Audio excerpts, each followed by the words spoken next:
Sometimes I'm really dumb and I forget I'm giving things away that are really, really nice. So they need to be clean.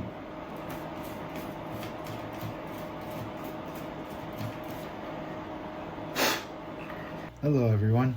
We're gonna pick up where I left off on the green optic with the FPV, and I'm going to try to wrap this up and get it all back together. But first we need to tackle this wiring job. And to do that, I have to applaud, give a little golf clap. The 3D print community has gone nuts with this H10 vehicle. There are a ton of things you can print for it. And the one that I just saw that I like the most are these little cable cones that just insert right in to the side rails. So I'm gonna get those installed and take you along for the ride of me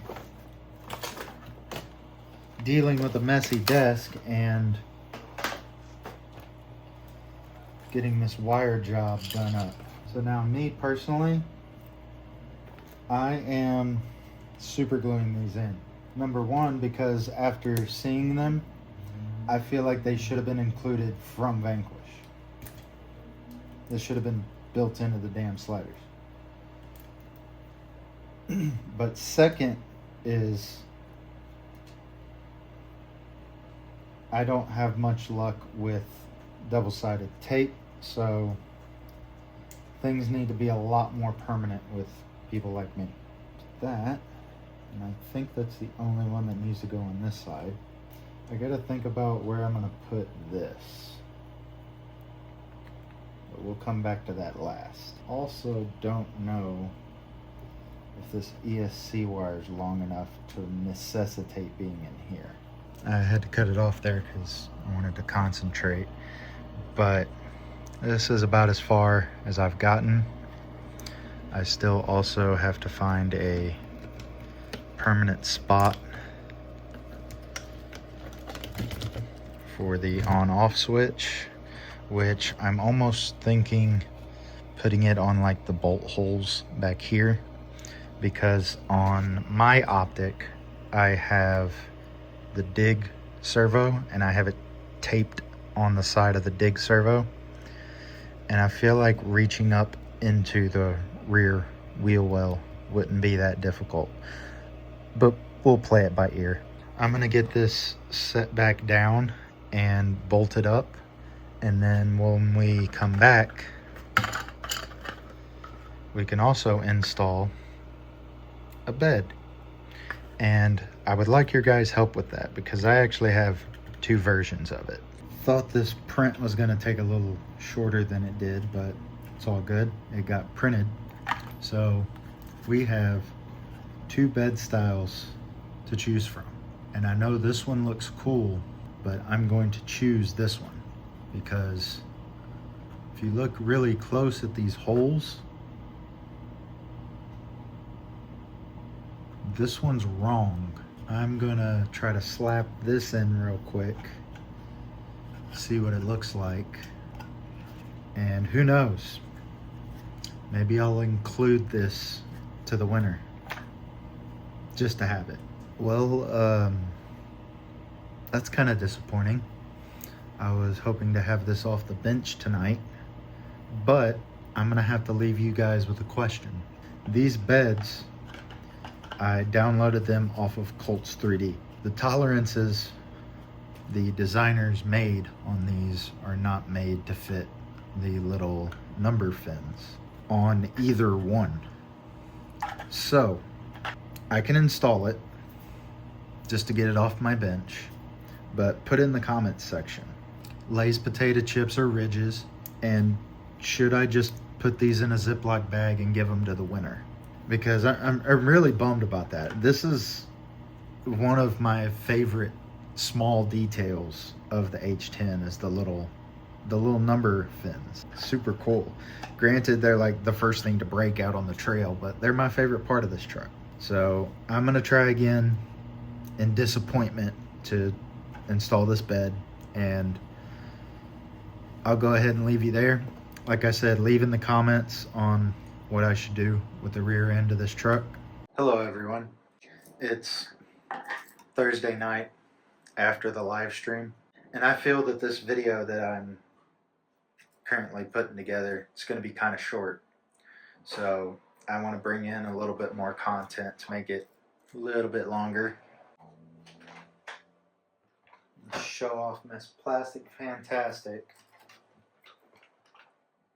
with her wheels finally complete. Look how good that looks. Good God. This gold hardware on these guys sets it off so well. These tires are old Axial BFG KO2s, so they aren't going to perform worth a damn, but those wheels are just going to look absolutely amazing. But the real star of the show that I wanted to show off, if you haven't already watched my live stream, I want to put some drivers in here. Not much of a driver's person, even though this rig kind of needs one, but I want it to be unique. You know, what could be unique to go in a 3D printed Jeep? The conclusion I came to was a Lego person. These Lego guys are on Thingiverse. If you bug me about it in the comments, I'll go back and put the link in the description. But this is a free printable file. And as you can see, the legs move. The arms are just separate entities for you to do with what you want. I felt this guy was kind of small and didn't know what to do with them. So I just super glued the arms in place. So you can do push-ups permanently. But this guy, I scaled up a little bit bigger and better.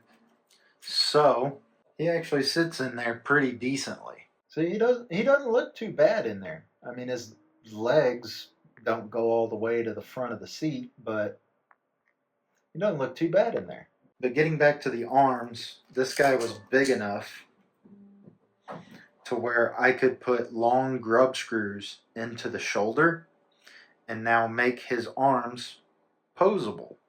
And his hands are press fit in there and can also rotate. And I think, as you could see, his head is just a bobblehead in there. And I'm currently thinking about what I want to do for the head. People have suggested magnets. I'll see what I have around to see what I can do about that. Miss Fantastic has drivers. If you're around at Proline and you see Miss Fantastic, be sure to check out the drivers. Oh, also, I did figure out how I'm going to secure them in there. I have strips of Velcro coming, and I feel like that would be the best non-invasive way to put a securing system into the Jeep so that they can stay in there while on the trail. Fingers crossed it works, because I've got like 6 days left as of the filming of this to get stuff done. We're going to go ahead and cut it off there. Next week, I'm going to hit it hard and fast. I've got, I think, one more rig to get built, and then after that, it's just getting things together and making sure things turn on and drive. Looking forward to next week, making good progress on all this. I'll stop rambling. See you all in the next video.